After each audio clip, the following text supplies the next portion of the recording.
In this video I will give you a tour of my old Land Rover Discovery 2 from 1999 that I converted into my compact camper.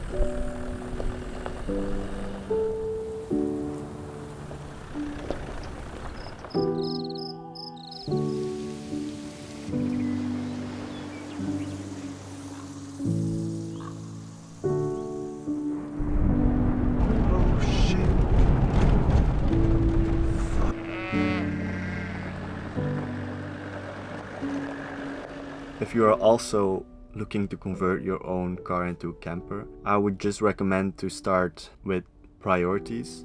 Mine were having a place to sleep inside the car, having a fridge, having a place where I can store my expensive camera gear, and also having a place where I could just chill inside the car if it would be raining. Those were my priorities where I started from, and from there on I went and designed the car. To give you a brief summary of the build, this is how it went down. We removed the old plastic storage, we inspected and cleaned the car, came up with a design on the spot, started with the base plate, we fitted the fridge, we made a lot of noise,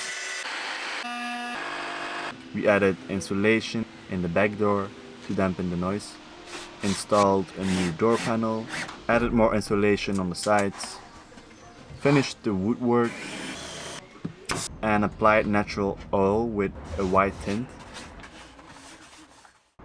So this is the result. Now let me begin with my living room, the heart of my tiny home on wheels. It's a space I use the most during the day. For instance, on rainy days, I can just sit here.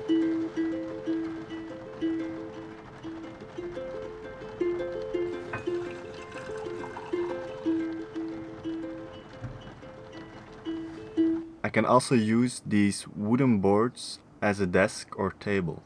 When we were building it, I wanted a multi-purpose aspect in the design, and it has proven to be very useful.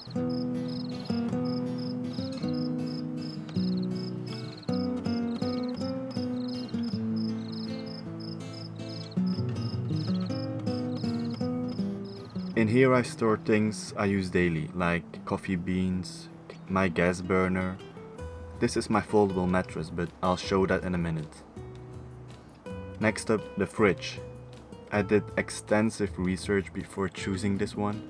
It's spacious, perhaps a bit too much for my needs. In hindsight, a smaller fridge would have been better, I think. This space also serves for ventilation, with air intake on this side and warm air exhaust on the other.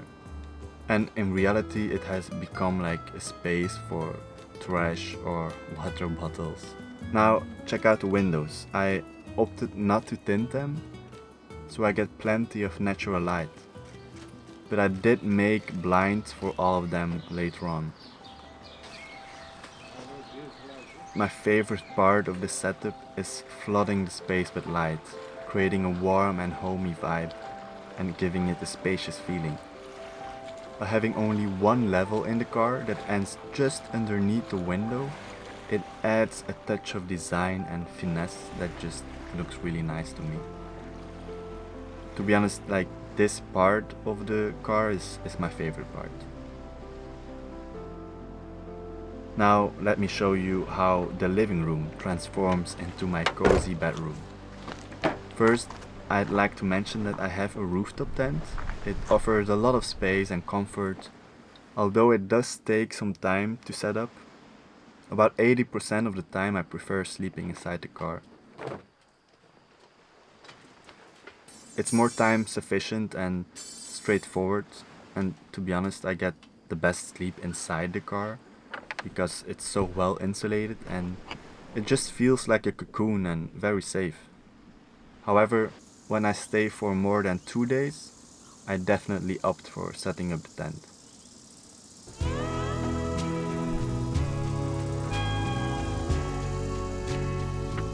So I slide the wooden panels back in.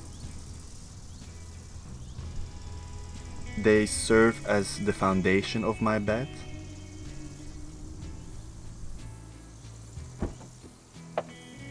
tilt the passenger seat forward to make space for the mattress. You'll notice a small gap without support, but that's all part of the plan. My torso rests on one side and legs on the other. Ta-da! That I can in the morning wake up like this and chill, drink some water. I use a yoga mat as a floor cover to keep things clean, but sometimes it gets messy. The best part of designing your own house is creating a secret room, right? Well, this is mine.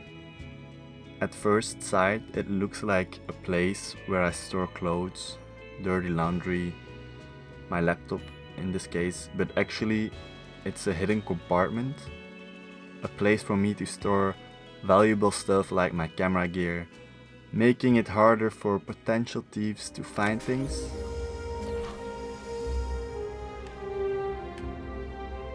Oh yes, very, very nice. You're going to need a pair of shoes to go with your suit. Now let's check out the kitchen. This is my gas burner. It's simple but practical.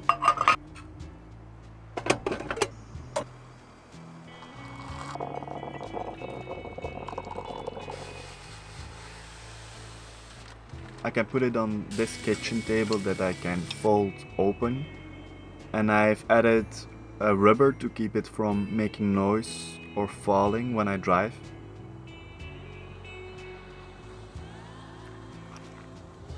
On the left side I have a 48-liter water tank, a bag of charging cables, my shoes and my clothes tucked into small bags to organize things. I also have more storage there, but it mostly serves as a place to put random stuff like this towel. Fun fact, I don't have a shower, I just use every river I cross or the sea.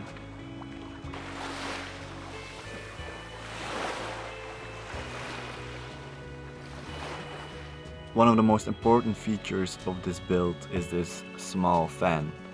Well, it's the best investment I did, I guess, because I couldn't survive without this. I don't have air conditioning, so at night it's really hot and this keeps me cool. It runs all night on its own battery. And for airflow I have these mosquito nets that I pull over my 2 windows. This way there is a constant fresh breeze at night, which is essential. In the front I store a lot of things. And this is one of my discoveries while traveling. It perfectly fits my AirPods. I keep a lot of tools and random stuff in the front of the passenger seat. And this is my power station. It's powered by a foldable and portable solar panel. It mostly powers my fridge and my camera gear, but it's like a leisure battery. On the other side of the car I have just more storage for kitchen stuff, mostly food storage and tools. Okay, I think my camera is going to overheat now, but thank you so much for watching this video. I hope it gave you some inspiration. If you liked the video, please give it a thumbs up. If you want to see more of my work as a filmmaker, more cinematic work, or just more vulnerable work, consider subscribing.